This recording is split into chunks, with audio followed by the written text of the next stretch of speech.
حضور صلی اللہ تعالی علیہ وسلم نے فرمایا جو شخص بیماری سے فوت ہوا، جو شخص، قربان جاؤں میرے محبوب نے بیماری کا نام ہی نہیں لیا، فرمایا کوئی بھی بیماری ہو، فرمایا جو آدمی بیماری سے فوت ہوا اللہ اسے شہادت کی موت عطا فرمائے گا، اور وہ عذاب قبر سے اور قبر کے امتحان سے بھی محفوظ رہے گا، اور حضور فرماتے ہیں اس کو صبح اور شام جنت کے باغوں میں سے رزق دیا جائے گا۔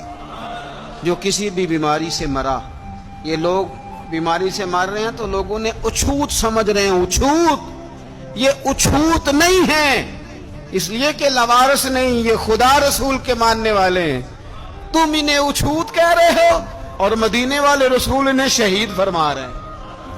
حضور نے فرمایا جو بیماری سے مرے شہید ہے، وہ قبر کے عذاب سے محفوظ رہے گا اور جنت کے باغوں میں سے اللہ رزق دے گا۔ لوگ کہتے ہیں دیکھو جی بڑا تانگ ہو کے دنیا سے گیا ہے، تو اس بندے کو بھی عذاب قبر نہیں ہوتا۔